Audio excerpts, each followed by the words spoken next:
When Mom died 3 days ago, my sister Coral hung up on me. "I'm not coming back for any funeral, Sage. Handle it yourself," she said from her perfect life in Portland. For 12 years, Coral has stayed away. She never visits. She makes excuses. For every holiday. Now I'm planning Mom's funeral alone, and I don't even know her favorite song. But Mom left us a letter. Both our names are on it. She wanted us to read it together. I could open it myself right now. But something tells me. This letter explains why Coral ran away 12 years ago. Something tells me Mom knew this day would come. What terrible secret made my sister disappear from our family? And why did Mom wait until she was dead to tell us the truth? The dial tone buzzes in my ear like an angry bee. I stare at the phone. In my hand, still not believing what just happened. My sister Coral hung up on me. Again. "I'm not coming back for any funeral, Sage. Handle it yourself." Her words hit me harder than the sound of the phone slamming down. 3 days. It's been 3 days since Mom died, and Coral won't even talk to me for 5 minutes. She lives in Portland now, 2 states away, with her perfect husband Derek and their twin boys Mason and Luke. She sends Christmas cards every year with their smiling faces, but she never mentions Mom in those cards. Never asks how Mom is doing. Never calls just to say hello. I set the phone on Mom's kitchen counter and look around the empty house. Everything looks exactly the same as it did last Sunday when I came for our weekly visit. Mom's coffee mug sits by the sink, still stained brown from her morning coffee. Her reading glasses are folded next to yesterday's crossword puzzle. She only got 3 words filled in before the heart attack took her away from me. The silence feels heavy, like a blanket that's too thick for summer. I can almost hear Mom humming while she washes dishes. She always hummed the same song, something from her childhood that she never taught me the words to. Now I'll never learn them. I walk through the living room where Mom spent her last few years. Her recliner still has the shape of her body pressed into the cushions. The TV remote sits on the armrest, turned to the news channel she watched every morning. A half-finished knitting project lies in her basket. A blue baby blanket, for someone at church who was having a baby. Mom always made blankets for new babies, even though her own grandsons lived too far away to visit. The funeral director called this morning. "Mr. Patterson needs answers by tomorrow." What kind of flowers does Mom want? Which songs should they play at the service? Should we bury her next to Dad, or does she want to be cremated? I don't know the answers to any of these questions. Mom and I talked every week, but we never talked about dying. We talked about her garden and my job at the bank. We talked about the weather and what she was cooking for dinner. We never talked about the big things, the important things, the things that matter when someone is gone forever. I should know Mom's favorite song. I should know if she wanted roses or lilies at her funeral. I should know these things, but I don't. And the only other person who might know won't even answer my phone calls. Coral blocked my number after our fight last month. I said things I shouldn't have said about her never visiting. She said things about me being stuck in this small town forever. We both said mean things that felt true when we were angry, but feel stupid now that Mom is gone. I try calling from Mom's house phone, but Coral's smart. She probably knows it's me calling from here too. The phone rings 4 times and goes to voicemail. Her voice sounds young and happy on the recording, probably made years ago before everything got so complicated between us. "Hi, you've reached Coral. I can't come to the phone right now, but leave a message and I'll call you back." She won't. Call me back. I know she won't. I hang up without leaving a message and walk back to Mom's bedroom. That's where I found her 3 days ago, lying peacefully in her bed like she was just taking a nap. The paramedics said she probably didn't feel any pain. They said her heart just got tired and decided to stop. I hope that's true. I hope she wasn't scared or alone or calling for me when it happened. On Mom's nightstand, next to her lamp, and her water glass, there's an envelope. My name is written on the front in Mom's shaky handwriting. Sage. And underneath it, in the same careful letters, Coral. The envelope is sealed tight with old-fashioned wax, the way Mom used to seal birthday cards when we were little. She must have written this letter recently because the ink still looks fresh, not faded like some of her other notes around the house. I pick up the envelope and feel how heavy it is. Heavier than a normal letter should be. Whatever Mom wanted to tell us, she made sure we'd both hear it. She wrote both our names on the front, which means she wanted us to read it together. But Coral won't come home. She won't help me plan the funeral. She won't help me decide what to do with Mom's things. She won't even talk to me on the phone. How can I honor Mom's wishes when one of her daughters won't even come home to say goodbye? I hold the letter in my hands and feel the weight of everything I have to do alone. The funeral arrangements, the flowers, the songs, the people who will ask where Coral is and why she didn't come home when her mother died. The letter feels warm in my hands, like it's holding all of Mom's love for both of us. All the things she wanted to say, but never found the right time to say them. All the secrets families keep and the truths they're afraid to share. I could open it right now. I could read Mom's final words and keep whatever she wrote just for me. But something stops me. This envelope has both our names on it. Mom wanted her daughters to read this together, and I'm going to make sure that happens, even if it kills me to try. I set the letter back on Mom's nightstand and look at our names, written together, Sage and Coral. We used to be a team. We used to share everything, clothes, secrets, dreams about leaving our small town of Millfield and seeing the world together. When we were kids, Coral was my best friend. She's 2 years older than me, but she never made me feel left out. We painted our nails the same bright pink color every Friday night. We braided each other's hair for school pictures. We built blanket forts in the living room and told ghost stories until Mom made us go to sleep. When Dad died in that terrible car accident 12 years ago, Coral and I held each other and cried for 3 days straight.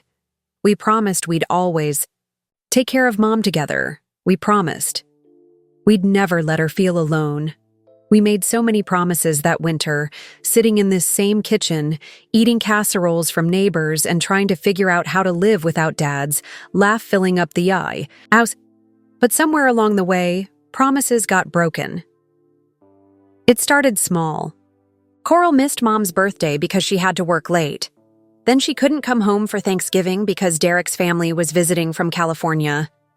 Every excuse sounded good by itself, but they piled up like snow until there was a wall between us that neither of us knew how to climb over. The last time Coral came home was 3 years ago for Mom's 70th birthday. She drove all the way from Portland, which should have been wonderful, but she stayed for exactly 2 hours. She checked her phone the whole time, answering text messages about Mason's soccer practice and Luke's dentist appointment. She left early because one of the boys had a game she couldn't miss.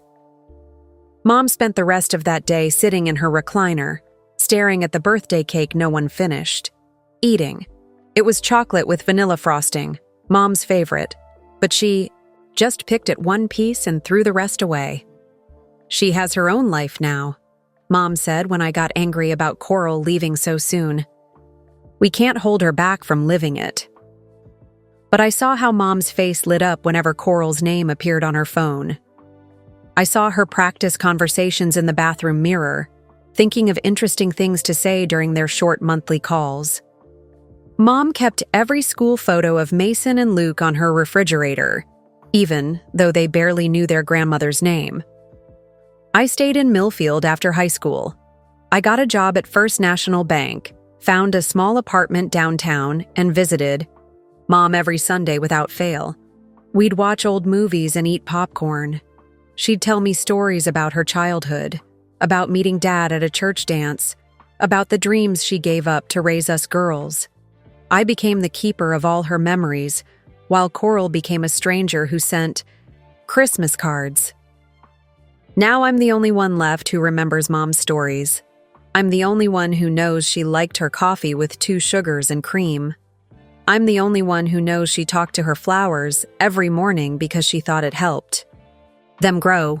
I'm the only one who knows she cried every year on Dad's birthday, even though she tried to hide it from me. The funeral home smells like fake flowers and sadness when I walk in the next morning. Mr. Patterson is a kind man with gray hair who's been burying people in Millfield for 30 years. He knew Dad, and he remembers Coral from when we were young. "I'm sorry for your loss, Sage," he says, shaking my hand. "Your mother was a wonderful woman. She always had a kind word for everyone." He shows me caskets that cost more than my car. He talks about celebration of life packages and dignity. In grief services, everything has a price, and everything costs more money than I have in my bank account. "Will other family members be joining you for these decisions?" he asks, his pen ready to write. On his contract. "Just me," I tell him. The words taste bitter in my mouth. He nods like he's heard this story 100 times before. Maybe he has. Maybe families fall apart more often than they stay together. Maybe I'm not the first person to plan a funeral all alone. I choose a Taibiaya simple wooden casket because Mom always loved the smell of cedar wood. I pick white roses because they remind me of her wedding dress in the photo on her dresser. I select readings from the Bible even though Mom stopped going to church after Dad died.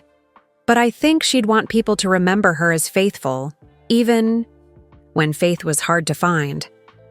Every choice I make feels wrong without Coral here to help me decide. Should Mom wear her blue dress or her pink one? Should we play hymns or her favorite songs from the radio? Should we bury her wedding ring with her or save it for one of us girls? I don't know the answers. I'm guessing at everything, trying to honor a woman I loved but didn't understand as well as I thought I did. When I get back to Mom's house, the letter is still waiting on her nightstand. Our names still written together in her careful handwriting.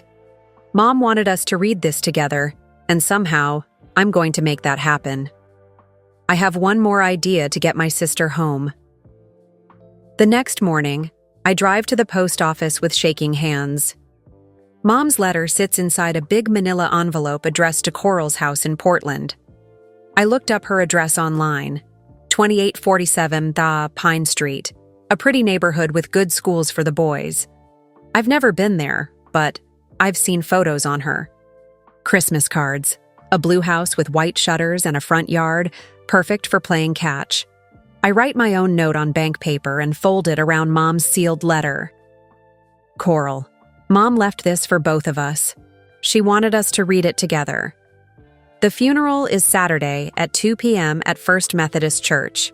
If you don't come home, I'll read it without you and you'll never know what she wanted to say. Your choice. Sage. My hands shake as I seal the envelope. This feels mean, like I'm using Mom's death to hurt my sister. But I don't know what else to do. Coral won't answer my calls. She won't help me plan the funeral. She won't even talk to me long enough to hear that Mom is really gone. Maybe she needs to understand that some things can't wait. Some chances don't come back once they're lost. The postal worker behind the counter is Mrs. Garcia from high school. She taught Spanish and always remembered everyone's birthday.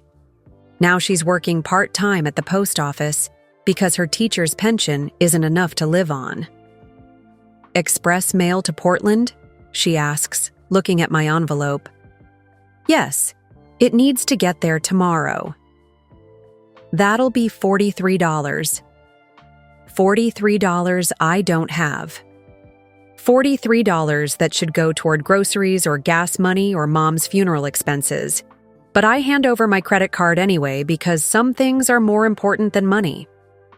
I hope everything's okay, honey, Mrs. Garcia says as she stamps my envelope with red letters that say urgent. My mom passed away, I tell her. I'm trying to get my sister to come home for the funeral. Mrs. Garcia's face goes soft with sadness. I remember your mother from parent-teacher conferences. She was so proud of you girls. I'll make sure this gets on the next truck to Portland. I drive home feeling like I just threw a rock through someone's window. Maybe Coral will come home because of my letter. Maybe she'll stay away because I'm being mean and pushy. Maybe she'll hate me forever for using Mom's final words as a weapon. But at least I'll know I tried everything. The rest of the week passes in a blur of phone calls and arrangements. The church secretary needs to know how many people might come to the service. The florist wants payment up front for the white roses. The newspaper asks for an obituary that tells Mom's whole life story in just 3 paragraphs. I write about Mom's love of gardening and her volunteer work at the animal shelter on weekends. I write about her marriage to Dad and how much she loved being a mother and grandmother. I don't write about the empty chair at every holiday dinner or the way her voice got quiet whenever she talked about Coral. Some truths are too sad for obituaries. People from town keep stopping by Mom's house with food and sympathy cards. Mrs. Henderson from next door brings homemade dinner rolls and says she'll miss seeing Mom work in her flower garden every morning. Tom from the hardware store drops off a card signed by all his workers. They remember Mom as the lady who always asked about their families and bought extra dog treats for the stray cats behind the store. Everyone asks about Coral. Is your sister flying in from Portland? They want to know. When will she get here? How are her boys doing? I tell them I'm not sure yet about Coral's plans, which is true. I sent the letter, but she hasn't called me back. Maybe she threw it away without reading it. Maybe she read it and decided she doesn't care what Mom wrote. Maybe she's already on a plane coming home, or maybe she's blocking my number on her house phone too. I won't know until she decides to tell me. Friday night, I sit in Mom's living room surrounded by photo albums and memory boxes. There's Coral at age 5, missing her front teeth and smiling huge for the camera. Here she is at 16, rolling her eyes at Dad's corny jokes during our family vacation to the lake. In this photo, she's 22 and pregnant with the twins, glowing with happiness as Mom touches her round belly and talks about becoming a grandmother. When did we stop being sisters and start being strangers? When did love turn into anger and closeness turn into distance? When did we stop fighting for each other and start fighting against each other? I find a photo from Dad's funeral 12 years ago. Coral and I are standing on both sides of Mom, our arms wrapped around her shoulders like we're holding her together. We look tired and heartbroken, but we're together. We were a team then, united by grief and love for the woman who raised us to be strong. I wish I could go back to that moment and find a way to keep us close. I wish I could grab that 20-year-old version of Coral and tell her not to run away from us. I wish I could tell my 18-year-old self to try harder to understand why my sister needed space to heal. But you can't go back and fix broken things. You can only try to build something new from the pieces that are left. Saturday morning. Arrives gray and drizzling. Perfect funeral weather, Mom would have joked. She always found something funny to say about sad situations. At least the flowers will get watered, she'd say. Or, the angels are crying happy tears because I'm coming home. I put on the black dress I bought for Dad's funeral and drive to the church early to make sure everything is ready. The flowers look beautiful arranged around the altar. The program has no spelling mistakes. Pastor Williams knows which prayers to read and which songs the choir should sing. Everything is perfect except for the empty chair in the front row where my sister should be, sitting. At 1:45, I take my place next to Mom's casket and watch people fill the church pews. I see faces from my whole life, teachers, neighbors, Mom's friends from her book club. They nod at me with sad smiles and whisper about what a good woman Mom was. At 1:55, I check my phone one more time. No missed calls, no text messages, No sign that Coral got my letter or cares that today is the day we say goodbye to our mother. At 2:00, Pastor William steps up to the microphone and begins the service with a prayer for Mom's soul and comfort, for all of us left behind. I keep my eyes on the church doors, hoping for a miracle that doesn't come. The service is beautiful and heartbreaking at the same time. Mrs. Parker from Mom's book club reads a poem about gardens blooming in heaven. Her voice shakes when she talks about how Mom never missed a bee meeting in 15 years, even when she was sick or tired. She always brought homemade cookies and remembered everyone's birthdays. Tom from the hardware store tells a story about how Mom once helped him find the perfect birthday gift for his 8-year-old daughter. She spent an hour in his store, looking at tools and paint cans and light bulbs, until she found a small pink hammer that was just the right size for little hands. Your mother understood that children need to feel useful, he says. She understood that the best gifts make people feel capable and loved. The church choir sings Amazing Grace because it was Dad's favorite hymn. I know Mom would have loved hearing it one more time. She used to hum along when it played on the radio while she washed dishes. Now the voices fill the church with something beautiful and sad, and I can almost hear her humming harmony from wherever she is now. I speak last, walking up to the microphone where Mom used to read scripture on Easter and Christmas. My voice cracks when I talk about her Sunday morning pancakes and the way she hummed while folding laundry. I tell everyone about her gift for remembering birthdays and her collection of ceramic elephants that she said brought good luck to anyone who touched them. I mention her volunteer work at the animal shelter and how she always kept dog treats in her purse for any stray animals she might meet. I talk about her garden and how she could make anything grow, even in the worst soil. I say she taught me that love is something you do every day, not just something you feel on special occasions. I don't mention the empty chair beside me in the front row. I don't mention the daughter who chose not to come home to say goodbye. Some truths are too heavy for funerals, too sad to share with people who are already crying. After the service, people gather in the church basement for sandwiches and coffee. They share their own memories of Mom and tell me how sorry they are for my loss. Mrs. Henderson mentions that she saw Coral on the local news once. Something about a charity fundraiser in Portland for homeless families. She looked so grown up and important, she says with a kind smile. Your mother was so proud of that news story. She recorded it and watched it at least 10 times. I nod and smile because that's what you do at funerals. You pretend everything is okay, even when your heart is breaking into a million pieces. You thank people for coming and accept their casseroles and promise to call if you need anything, even though you know you'll never call, because asking for help feels too hard. Mrs. Garcia from the post office pulls me aside near the coffee table. Did your sister get the letter you sent? She asks quietly. I don't know, I tell her honestly. She didn't come. Mrs. Garcia looks sad, but not surprised. Sometimes people need more time to face hard things, she says. Sometimes grief makes people run away instead of coming closer. Maybe she's right. Maybe Coral is sitting in her blue house in Portland, crying and wishing she was brave enough to come home. Maybe she's regretting her choice and planning to call me tonight to apologize. Or maybe she just doesn't care anymore. By 4 o'clock, everyone has gone home to their own families and their own lives. I stand alone.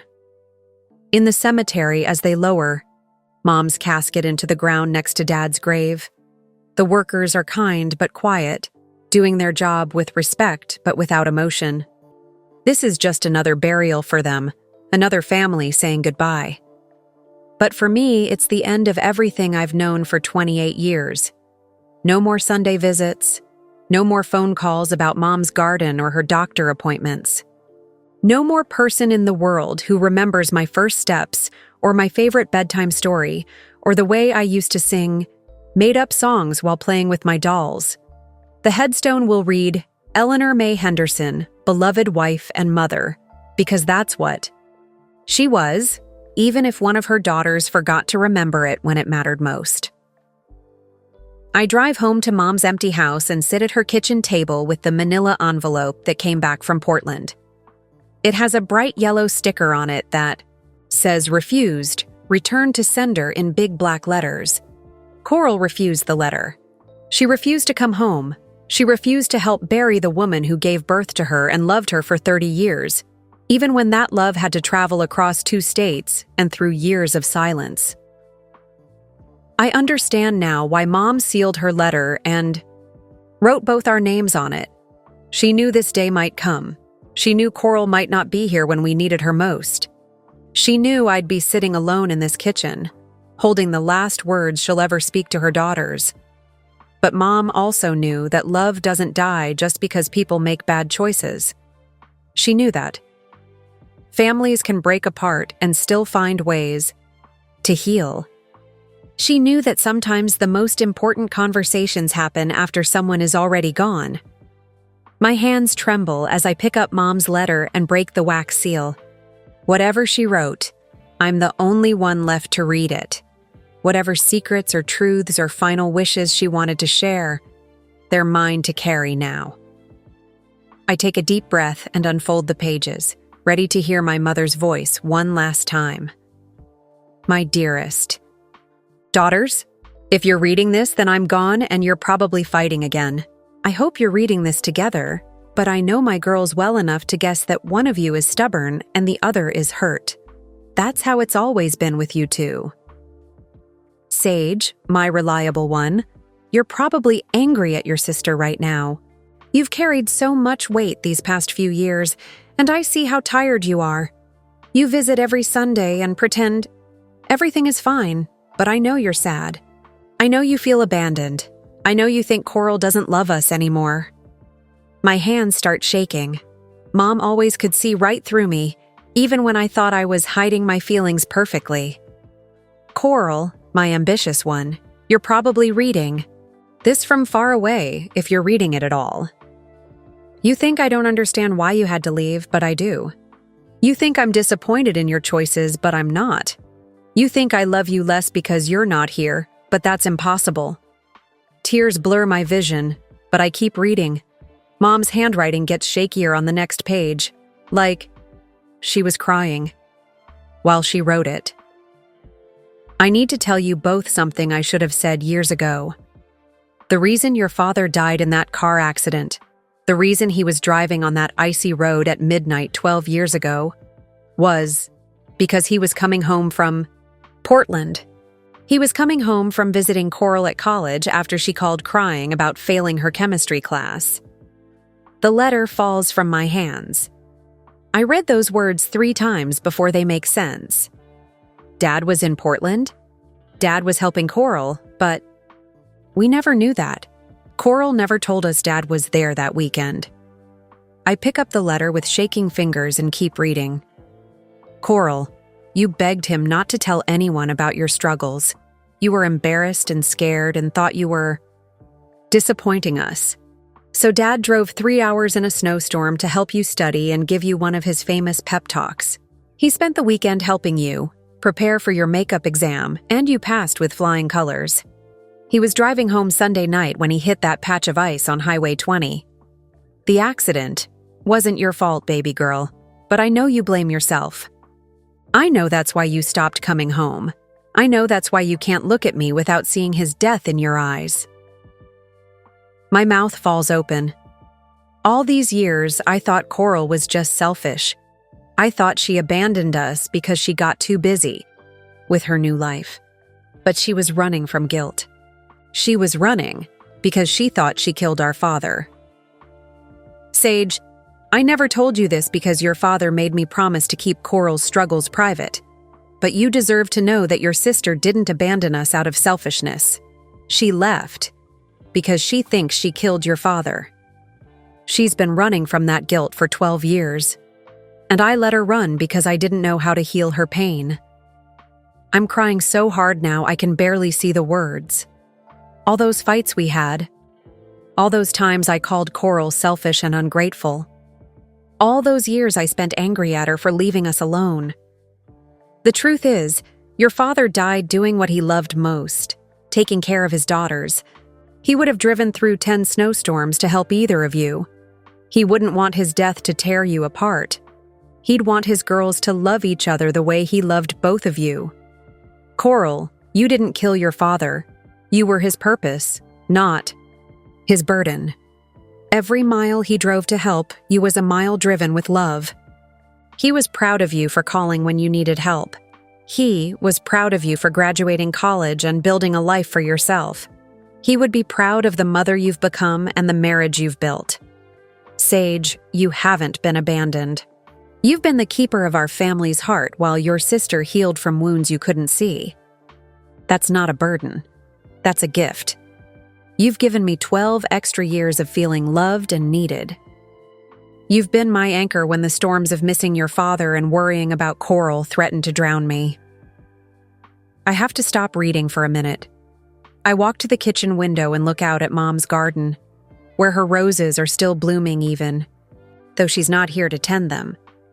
Everything looks different now. Everything I thought I knew about my family was wrong. I'm dying now, probably from a broken heart that's been cracked since your father left us. But my heart isn't broken because of sadness. It's broken because it's been stretched too wide, trying to love you both from a distance. Coral's guilt and Sage's resentment have kept my daughters apart, and that's the only real tragedy in this story. I have one last request for my girls. Forgive each other. Forgive yourselves. Forgive me for keeping secrets that should have been shared years ago. Your father's death was an accident, not a punishment. Your love for each other is stronger than guilt or anger or pride. Sage, call your sister. Tell her about the Sunday morning pancakes and the ceramic elephants. Tell her about the photo album I made of Mason and Luke, even though I've only met them twice. Tell her that I bragged about her charity work to everyone at the grocery store. Coral, come home sometimes. Not out of guilt, but out of love. Bring your boys to see where their mother grew up. Show them the treehouse your father built and the garden I can't tend anymore. Let them know their grandmother's stories. You are sisters. You are my daughters. You are connected by blood and love and shared our memories of a father who would move mountains for his girls. Don't let his death be the thing that keeps you apart. Let it be the thing that reminds you how precious family really is. I love you both more than all the words in all the letters I could ever write. Forever, your mother, Eleanor P.S. Sage, there's a savings account at First National with both your names on it. I've been saving money for years in case one of you needed help. The account number is written on the back of this letter. Use it together for something that makes you both happy. Maybe a trip to visit Dad's grave. Maybe Christmas presents for Mason and Luke. Maybe just coffee and conversation while you remember how to be sisters again. I turn the letter over and see the account number written in Mom's careful handwriting. Account number 4847291. I work at the bank, so I can look this up on Monday. But right now, money doesn't matter. Nothing matters except the truth Mom just gave me. Coral didn't abandon us. She was carrying a secret so heavy it crushed her ability to come home. She thought she was a killer when she was really just a daughter who needed her father's help. And I thought she was selfish when she was really just broken. I have to call her. I have to tell her what Mom wrote. I have to make her understand that Dad's death wasn't her fault, that we don't blame her, that she can come home anytime she's ready. But first, I have to forgive myself for spending 12 years hating my sister for something she never did. I read Mom's letter 3 more times before the words finally sink all the way into my heart. Each time I read it, I understand something new about the last 12 years. Why Coral's voice got tight whenever we talked about Dad's accident. Why she never came home for the anniversary of his death. Why she moved so far away that guilt couldn't follow her to Portland. I think about all the mean things I said to her over the years. How I called her selfish for missing Christmas. How I told her she broke Mom's heart by staying away. How I accused her of forgetting where she came from and not caring about family anymore. She wasn't forgetting. She was remembering too much. She was remembering Dad driving through a snowstorm to help her and then dying on his way home. She was remembering that phone call she made, crying about chemistry class, that started everything. But it wasn't her fault. Dad chose to drive to Portland because that's the kind of father he was. He would have driven through 10 blizzards to help either of his daughters. That's what love does. It drives through storms to be where it's needed most. The phone sits on Mom's kitchen table, and I know I have to call Coral. But what do I say? How do I tell someone that the guilt they've been carrying for 12 years was never theirs to carry? How do I apologize for being angry about something I never understood? I dial her number, but it goes straight to voicemail because she still has me blocked. Her voice on the recording sounds young and happy, probably made years ago before guilt changed everything between us. Coral, it's me. It's Sage. I know you don't want to talk to me, but I need you to listen to this message. I read Mom's letter. I know about Dad's trip to Portland. I know why he was driving home that night. I know you've been blaming yourself for something that was never your fault. My voice breaks, but I keep talking to her voicemail. Dad's accident wasn't your fault, Coral. It was never your fault. He was proud to help you with chemistry class. He was proud that you called when you needed him. That's what fathers do. They help their daughters, even when it's hard or dangerous or inconvenient. Please call me back. Please let me tell you that I'm sorry for not understanding. Please come home. I hang up and wait. The house feels less empty now, filled with Mom's truth and the hope that my sister might finally be ready to hear it. 1 hour passes, then 2. I make coffee and sit at Mom's table, reading her letter again and again. I find a photo album and look at pictures of Dad with us girls. Here he is teaching Coral to ride a bike. Here he is helping me build a birdhouse for a school project. Here he is at Coral's high school graduation. So proud his face is glowing. This is the father who drove to Portland in a snowstorm. This is the man who would do anything for his daughters, including die on a dark highway while coming home from showing love. At 8:30, my phone rings. The number has a Portland area code. Sage? Coral's voice is small and broken, like she's been crying for hours. Coral, thank God you called. I got your message. About the letter. Is it really true? Did Mom really know about Dad's trip? She knew everything. She knew why you've been staying away. She knew you've been blaming yourself. She wrote it all down for us to read together. I hear Coral crying on the other end of the line, probably the same way she cried 12 years ago when she called Dad for help with chemistry. I killed him, Sage. If I hadn't called that night, if I hadn't been such a failure at college, he'd still be alive. He'd still be here making terrible jokes and teaching the boys how to fish. No. My voice is stronger than I feel. You didn't kill him. You were his daughter asking for help. That's not murder, that's trust. Dad was proud to help you. He was proud that you called when you needed him instead of suffering alone. But the snowstorm, the icy roads, were an accident. A terrible, heartbreaking accident that happened because sometimes life is cruel and unfair. Not because you asked your father to love you.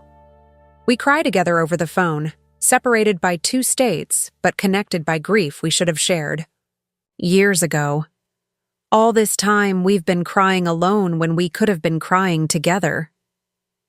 I missed Mom's funeral, Coral whispers. I saved you a program, and some flowers from her garden, and all the stories about Mason and Luke that she never got to tell you herself. She really talked about my boys? Every single Sunday. She had their school pictures on her refrigerator and knew their favorite foods and what sports they played. She loved them so much, Coral. She loved you so much. She kept newspaper clippings About your charity work and bragged to everyone at the grocery store about how successful you were. She did that? 3 whole scrapbooks full of articles about you. I'll show them to you when you come home. There's a long pause. Then, when I come home? Mom left us a bank account. She saved money for years in case we needed to find our way back to each other. I think we should use some of it for plane tickets. For you and Derek and the boys to come visit, to see where their mother grew up, to help me figure out what to do with all of Mom's things. I don't know if I can face everyone in town. They probably hate me for not coming to the funeral. They probably think I'm a terrible daughter. They don't hate you, they just miss you. Mrs. Henderson still asks about you every time I see her. Tom from the hardware store remembers when you were little and helped Dad pick out the right screws. For building projects. You're still part of this town, Coral. You're still part of this family. You always have been. Another pause. Then, I'll need to talk to Derek about taking time off work. And the boys have school. Take all the time you need to figure it out. I'll be here when you're ready. I'm not going anywhere. Sage? Yeah? I'm sorry. I'm so sorry for everything. For staying away, for not helping with Mom, for letting you handle everything alone while I hid in Portland like a coward. I'm sorry too. For being angry instead of trying to understand. For not pushing harder to find out why you left. For spending 12 years blaming you for something that was never your fault. Do you think we can fix this? Fix us? I look. Around Mom's kitchen, at her empty coffee cup and her ceramic elephants lined up on the windowsill. I think about Dad driving through a snowstorm because his daughter needed him. I think about Mom saving money for years so her girls could find their way back to each other. I think Mom and Dad knew we could fix it. Otherwise, they wouldn't have worked so hard to bring us back together.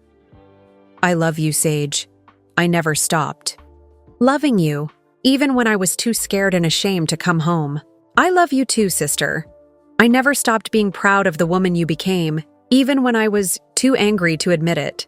We talk for 2 more hours, filling in 12 years of stories we should have shared along the way. She tells me about Derek's proposal and the boys' births and how hard it was to be happy when she thought happiness killed our father. I tell her about Mom's last few years and how she never stopped hoping Coral would come home. When we finally hang up, the house doesn't feel empty anymore. It feels full of possibility and forgiveness, and the promise that families can heal even after being broken for a very long time. Tomorrow, I'll start planning for visitors. I'll clean out the guest rooms and stock the kitchen with food kids will eat. I'll get ready to meet my nephews and welcome my sister home. Tonight, I'll just sit here in Mom's kitchen and feel grateful that love is stronger than guilt, that truth is stronger than secrets, and that sisters can find their way back to each other even when the road is long and difficult. Mom was right. We are connected by more than blood. We're connected by shared memories of a father who would move mountains for his girls, and a mother who never stopped believing we'd remember how to be a family again. Coral calls me every day for the next 2 weeks. We talk about everything we missed during our years apart. She tells me about Mason's soccer games and how he scores goals just like Dad used to when he played in high school. She tells me about Luke's love of dinosaurs and how he builds elaborate cities out of blocks and toy cars. She tells me about Derek's job at the engineering firm and how kind he's been during her hardest moments of grief and guilt. I tell her about Mom's garden and how she talked to her flowers every morning like they were old friends. I tell her about the neighbors who still ask about her and remember her as the little girl who helped Dad with weekend projects. I tell her about the ceramic elephant collection and how Mom touched each one for luck before important phone calls. Slowly, carefully, we start to sound like sisters again. We laugh about things we remember from childhood. We share stories about our parents that we've been keeping to ourselves for too long. We plan for Christmas and talk about what the boys might like to do in a small town where the biggest excitement is the annual corn festival. Derek gets 2 weeks off work right after Thanksgiving, and they book flights for the weekend before Christmas. Coral sends me photos of the boys packing their suitcases, excited to meet their mysterious Aunt Sage and see where their mother grew up. Mason wants to know if there are really cows in our town like in the movies. Luke wants to know if Grandma, Eleanor, left any books about dinosaurs. I spend the week before their visit getting Mom's house ready for children. I put away the breakable ceramic elephants and move them to high shelves where curious hands can't reach them. I stock the refrigerator with juice boxes and string cheese and all the snacks Coral tells me the boys love. I find Dad's old toolbox in the garage and wonder if Mason and Luke would like to build something together, the way Coral and I used, to help Dad with his weekend projects. Mrs. Henderson from next door brings over extra towels and offers to babysit if Coral and I need time alone to visit Mom's grave or sort through personal things. She's so excited to meet the boys that she bakes 3 dozen cookies and wraps them in Christmas paper. "I remember when your sister was their age," she tells me while arranging cookies on a plate. "She used to help your father rake leaves in the fall. Such a serious little thing, always asking questions about why trees lose their leaves and where the birds go in winter." Tom from the hardware store gives me a bag of wooden blocks he made especially for Mason and Luke. They're smooth and perfectly cut. Just the right size for little hands to build castles and bridges and anything their imaginations can dream up. "Your dad would have loved making these," he says, running his fingers over the wood. "He always said the best gifts are the ones that help children create something new." The whole town seems excited about Coral's homecoming. People stop me at the grocery store to ask when she's arriving and whether the boys look like her or Derek. The librarian sets aside picture books about small towns and farm animals for them to read. Even the pastor mentions our family reunion in his Sunday sermon, talking about forgiveness and second chances, and the ways love can heal wounds that seem too deep to mend. The night before they arrive, I sit in Mom's living room with photo albums spread across the coffee table. I find pictures I want to show the boys, photos of their mother as a little girl, catching fireflies in mason jars and learning to ride a bike in our driveway. I find pictures of Dad teaching Coral to fish at Miller's pond and Mom braiding her hair for school picture day. These are the stories Mason and Luke should know about their family. These are the memories that connect them to grandparents they barely knew and an aunt they're meeting for the first time. These are the roots that will help them understand where they come from and why family matters more than anything else in the world. I also find newer photos tucked into the back of one album, pictures Mom printed from Coral's Christmas cards over the years. The boys playing in their Portland backyard, building snowmen and chasing each other with water balloons. Derek and Coral at some fancy dinner, dressed up and smiling like they have the whole world figured out. Family photos from birthdays and holidays that Mom treasured even though she wasn't there to share them. She never stopped loving her daughter. She never stopped being proud of the family Coral built in Portland. She just loved from a distance, the way you love someone who's too hurt to come close but too precious to stop caring about. Their plane lands at 3:30 on Saturday afternoon. I wait at the airport gate, nervous as a teenager going on a first date. What if the boys don't like me? What if Coral and I can't bridge 12 years of distance in one weekend? What if coming home makes everything worse instead of better? Then I see them walking down the hallway from their gate. Coral looks older than I remember. Her hair shorter and styled differently, but her smile is exactly the same. The boys are beautiful, Mason tall and serious like Derek, Luke bouncing with excitement and clutching a stuffed dinosaur that's missing one arm. Aunt Sage. Luke runs toward me, dragging his dinosaur behind him. Mom says you have a big house with a garden and maybe chickens. I scoop him up in a hug that feels natural despite being our first. I do have a big house and a garden, but no chickens. Yet. Maybe we can talk about getting some chickens if you decide you like it here. Yes, I want chickens. Can we name them? Can I feed them? Do they lay eggs every day? Mason hangs back shyly until I kneel down to his level. Your mom tells me you play soccer. There's a park near our house with real goals if you want to practice while you're here. His face lights up like Christmas morning. Really? Will you play with me? Mom says you might not be very good, but that's okay because I can teach you. I'll try not to embarrass myself too much.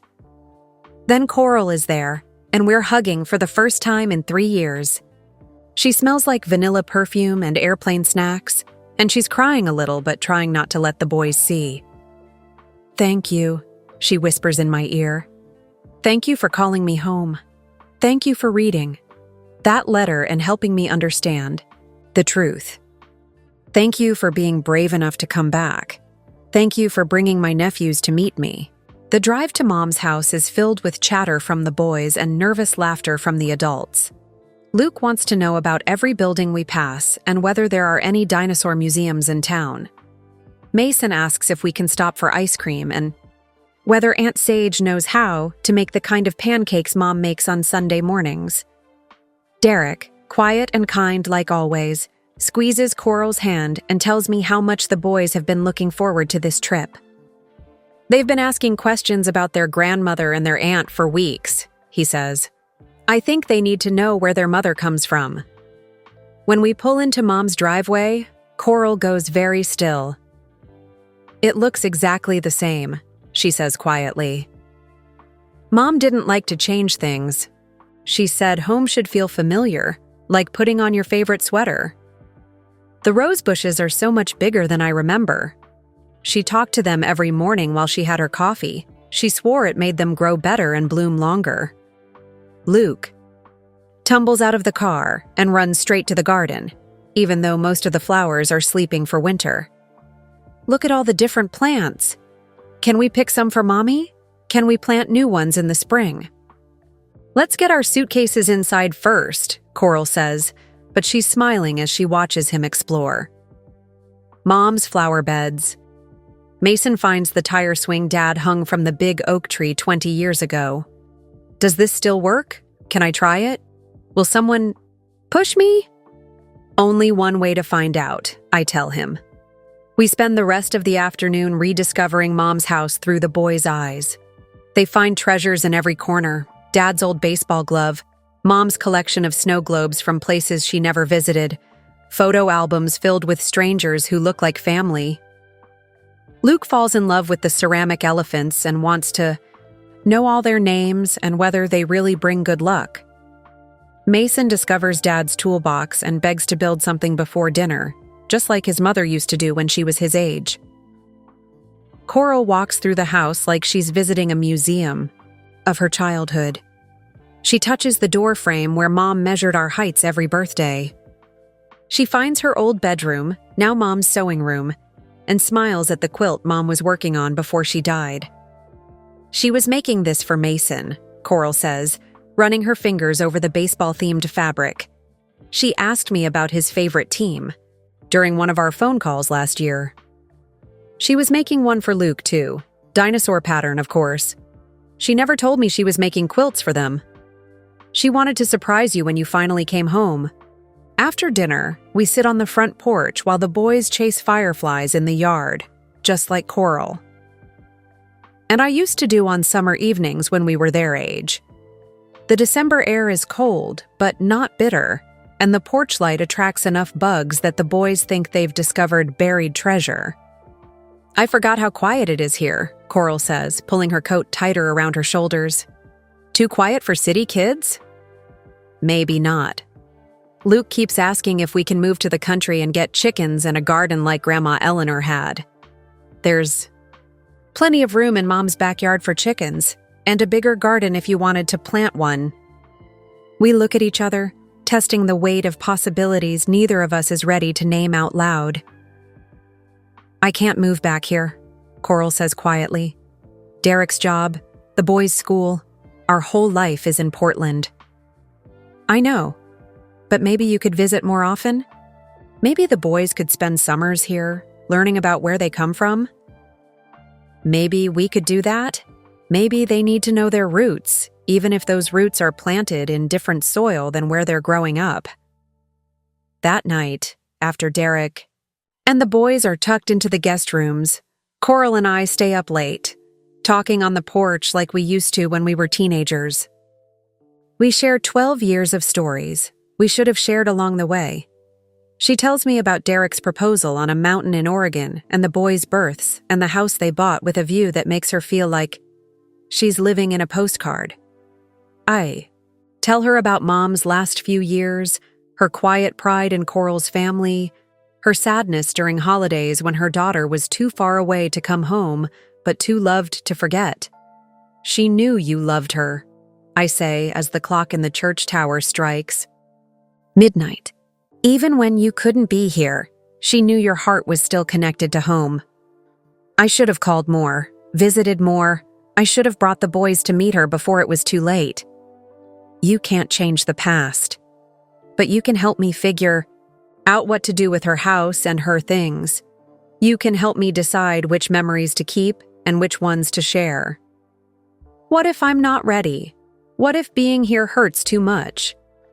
Then we'll hurt together. That's what sisters do. We share the heavy things so no one has to carry them alone. We sit in comfortable silence, listening to night sounds we both remember from childhood. Somewhere in the darkness, an owl calls to its mate. Mom always said owls were good luck, that they watched over families and kept them safe through the dark hours. Maybe she's still watching over us, making sure her girls find their way back to each other. Sunday morning arrives bright and clear, with winter sunlight streaming through Mom's kitchen windows. The boys wake up early, excited to explore Mom's garden and pick flowers for their grandmother's grave. Luke has made a list of questions he wants to ask about Grandma Eleanor, written in red crayon on the back of a napkin. Mason found Dad's old camera in the hall closet and wants to take pictures of everything so he can remember this visit forever. We eat breakfast at Mom's kitchen table, pancakes made from her recipe, served on the same blue plates she used for 40 years. The boys want to know why their Aunt Sage makes pancakes differently than their mom, and Coral laughs as she explains that Grandma Eleanor taught us both to cook, but we each learned different secrets. Mom always told me the secret was vanilla extract, I say, flipping another pancake. She told me the most important thing was buttermilk, Coral replies, cutting up fruit for the boys. Maybe she just told us both what we needed to hear, Derek suggests with a smile. Or maybe she wanted to make sure we'd have reasons to cook together someday, I add. After breakfast, we bundle up in coats and walk to the cemetery together. It's the first time all of us have been there since Mom's funeral. Derek carries a mason jar filled with water for the flowers we'll bring back. Luke carries his dinosaur and his list of questions about Grandma Eleanor. Mason carries Dad's camera, taking pictures of interesting headstones and bare trees that look like they're reaching toward heaven. Mom and Dad's graves are side by side under the big maple tree that's now covered in snow. Someone has left fresh flowers recently, probably Mrs. Henderson, who visits every week with roses from her greenhouse. Is this where Grandma Eleanor is sleeping? Luke asks, his voice quiet and respectful. Yes, buddy. Right next to Grandpa James. They're together again. Are they happy together in heaven? I look at Coral, and she nods at me to answer. I think they are. I think they've been waiting for all of us to be together again so they could stop worrying about their girls. We arrange the winter flowers we brought from the florist, white roses and baby's breath that smell like Mom's favorite perfume. Luke insists on leaving his dinosaur for Grandma Eleanor to keep her company until we visit again. Mason takes pictures of everything, serious and focused like a professional photographer documenting something important. Coral kneels beside Mom's headstone and traces the letters with her finger. I'm sorry I wasn't here for your funeral, Mom. I'm sorry for staying away so long, but I'm here now, and I brought your grandsons to meet you. I brought Derek so you could see what a good man I married. I brought our whole family home. We stand together in the winter sunlight, 3 adults and 2 children connected by love and loss and the promise of new beginnings. For the first time in 12 years, our family feels complete. On the way home, Luke asks if we can plant a garden for Grandma Eleanor at their house in Portland. She can watch it grow from heaven, he explains with 4-year-old wisdom that makes perfect sense to everyone listening. That's a beautiful idea, Coral tells him. We'll plant roses just like the ones here, so Grandma Eleanor will feel close to us even when we're far away. And elephants, Luke adds seriously. She likes elephants. Ceramic elephants don't grow in gardens, silly, Mason says, but he's smiling. We could put some ceramic elephants in the garden, though, I suggest, to keep the flowers company and bring good luck. Yes. Can we take some of Grandma Eleanor's elephants home with us? Back at Mom's house, we spend the afternoon going through her things together. It's easier with children around because they see treasures where adults might see clutter. Coral finds baby clothes she wore home from the hospital, carefully preserved, in tissue paper with notes about what occasion each outfit was for. I find report cards and school photos and Mother's Day cards we made with construction paper and glue when we thought love could be measured in glitter and crooked hearts. The boys discover a trunk full of Dad's old baseball cards and spend an hour sorting them by team and year. Each card has Dad's careful notes on the back, observations about players and games that helped him understand the sport his daughters loved. Look, Mason says, holding up a card from 1987.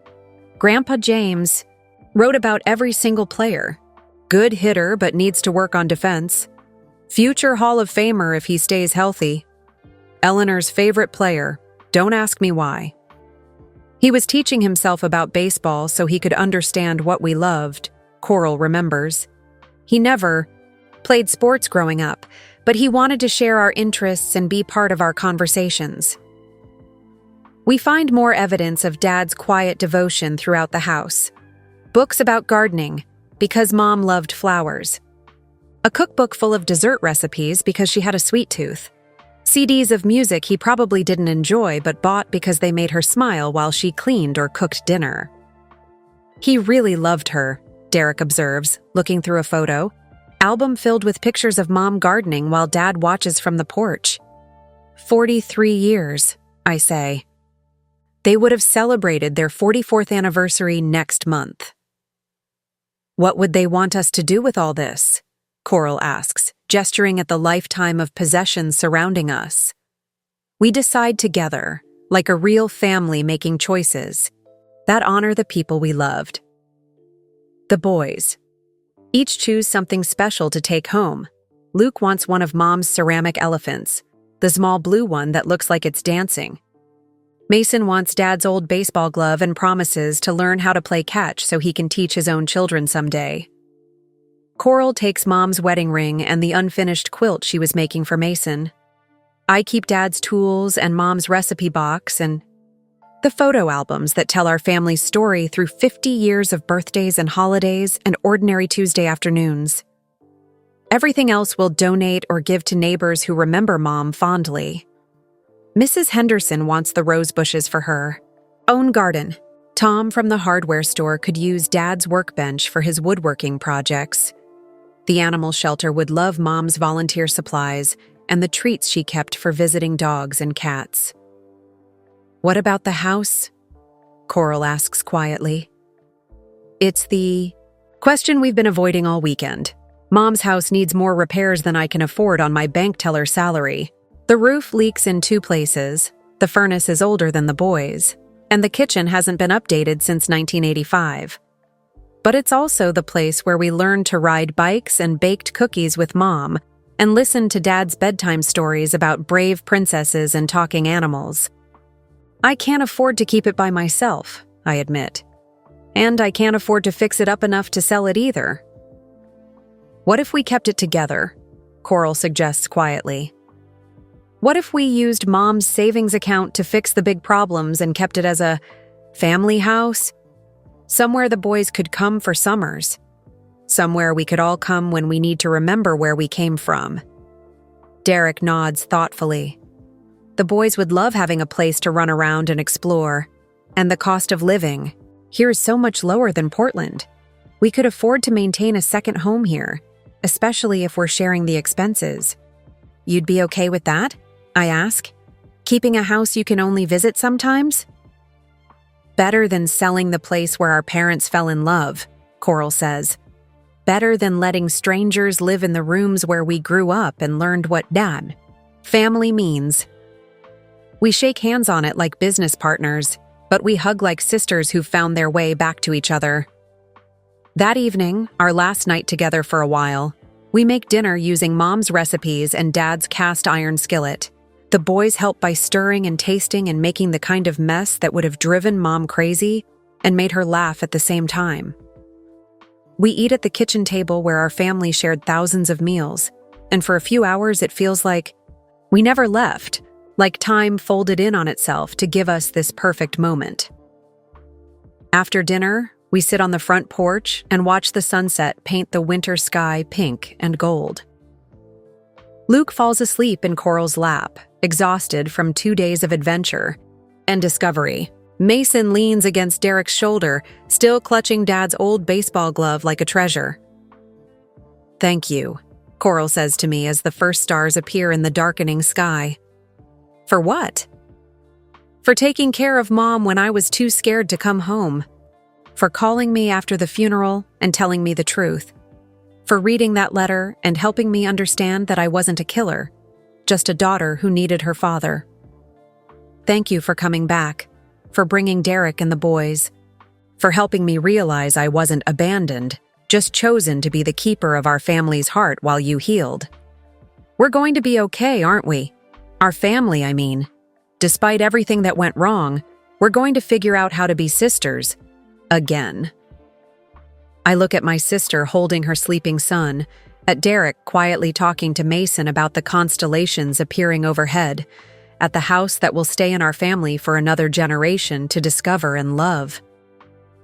"Yeah," I say, feeling more certain than I have in 12 years. "We're going to be okay." Monday morning comes too soon. Coral and Derek pack their suitcases while the boys run around the house, trying to memorize every corner before they have to leave. Luke has decided. He's taking half of Mom's ceramic elephant collection with him, and we have to negotiate him down to just 3. Mason has filled a shoebox with treasures, smooth rocks from the garden, a few of Dad's baseball cards, and a pressed flower from Mom's rose bush that he wants to plant in Portland. "When can we come back?" Luke asks as we load the car with their luggage. "Christmas," Coral promises without hesitation. "We'll come back for Christmas and build snowmen in Grandma Eleanor's yard. We'll make cookies using her recipes and hang stockings by the fireplace." "Can we bring presents for Auntie Sage?" "We'll bring lots of presents. And maybe by then, Aunt Sage will have chickens for you to help feed." The drive to the airport is quieter than the drive from it 3 days ago. The boys are tired from all the excitement, and the adults are emotional about saying goodbye when we've just found each other again. We've spent 3 days rebuilding a family that was broken for 12 years, and now we have to trust that the foundation will hold across the miles and months until we can be together again. At the airport, hugs last longer than they should. Luke makes me promise to take care of his remaining ceramic elephants and water them like flowers so they'll grow bigger. Mason makes me promise to practice soccer in the backyard so I can play better when he comes back at Christmas. Derek thanks me for welcoming him into a family story he's only heard pieces of before this weekend. "I understand Coral so much better now," he tells me quietly while the boys say their final goodbyes to the house. "I understand why she's been carrying so much sadness and why coming home meant so much to her." "I'll call you tonight," Coral says, hugging me one more time. "And tomorrow, and probably every day until Christmas because I have 12 years of sister conversations to catch up on." "I'll answer every time, I promise. Even when I'm being crazy about house repairs and flower gardens, and whether we should really get chickens. Especially then. I watch their plane taxi down the runway and disappear into clouds that look like they're headed toward Portland. The airport feels empty without the boys' laughter and Luke's constant questions about everything he sees. I drive home to Mom's house, our house now, and find it, echoing with the sounds of family even though it's quiet again. That evening, I call Mrs. Henderson to tell her about our wonderful weekend. She's so excited about the boys' visit that she offers to help me prepare the house for Christmas. "Those little ones will need a proper tree," she says. "I know where to find the best one in town, and we should make sure the guest rooms are warm enough for winter visitors." Tom from the hardware store stops by the next day with paint samples and offers to help fix the leaky roof before Christmas. "Your dad would have wanted this place to stay in the family," he tells me while examining the water stains on the ceiling. "Let me know what you need, and we'll get it done right." The whole town seems invested in our family reunion.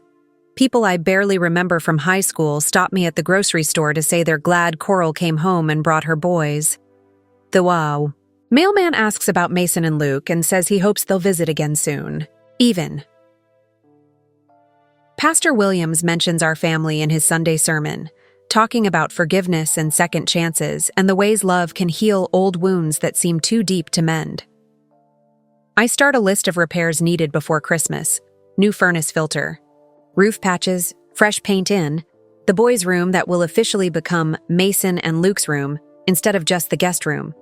It's overwhelming and expensive, but every time I look at the bank account information. Mom left us. I remember her words about using the money for something that makes us both happy. Bringing our family back together makes us both happy. Coral calls every night like she promised. She tells me about looking at house listings online, searching for properties in Portland with bigger yards where the boys can run around and she can plant a garden like Mom's. She tells me about Mason's excited chatter at school about his visit to the country and his plans for Christmas in Millfield. She tells me about Derek's surprise at how much he enjoyed small-town life and his questions about job opportunities in our area. "He's not serious about moving here," she says quickly, during one of our calls. "But he's curious. The boys love having space to run around, and the cost of living difference is amazing. We could have a bigger house here for half what we pay for our little place in Portland." "The bank is always hiring people with good math skills," I tell her. "And Mason would love the elementary school. It's the same one we went to, with the same playground equipment Dad helped build during the parent volunteer days." Don't get my hopes up, Sage. It's probably just vacation excitement talking. I'm not trying to get your hopes up. I'm just saying there are options if you ever want them. Doors that could open if you decided to walk through them. 3 weeks after their visit, a package arrives from Portland. Inside are school photos of the boys, a thank you card drawn in crayon with stick figures that are supposed to be our family, and a small ceramic elephant Luke found at a garage sale. "For Grandma Eleanor's collection," his note says in wobbly letters. So she won't be lonely while we're far away. I place the new elephant with Mom's others on the kitchen windowsill and imagine her smiling at the gift from the grandson she barely got to know. These boys will grow up knowing her through stories and photos and the house she loved. They'll know their grandfather through his tools and baseball cards and the tire swing that still hangs from the oak tree. They'll know they come from a family that loves deeply, forgives completely, and never gives up on each other even when the road gets dark and difficult. A week before Christmas, Coral calls with news that makes my heart race with excitement. "Derek got a job offer," she says, her voice breathless with possibility. "The engineering firm in the next county over needs someone with his experience. The salary is lower than what he makes in Portland, but with the cost of living difference." "Are you serious? Are you actually thinking about moving home?" "We're thinking about it. The boys are obsessed with the idea of having chickens in a big yard. Derek loves the idea of owning a house instead of renting a tiny apartment. And you? I miss you, Sage. I miss being close to family. I miss belonging somewhere instead of just existing somewhere. I miss feeling like I have roots instead of just an address. I sit down at Mom's kitchen table, the same table, where she wrote the letter that brought us back together. What would you need to make it work? Time to sell our apartment and find a house here. Time for Derek to give notice at his current job. Time for the boys to finish out their school. You're in Portland? So you're talking about summer? Moving here next summer? Maybe. If we can find the right house, if Derek's new job works out, if the boys adjust well to the idea of leaving their friends behind. They'll make new friends here, and they'll have their aunt and their grandparents' house and more space. To grow than they ever had in the city. I know. I think they'll love it here. I think we all will. After we hang up, I walk through Mom's house and imagine it filled with children's voices again. I imagine Sunday dinners with 4 generations.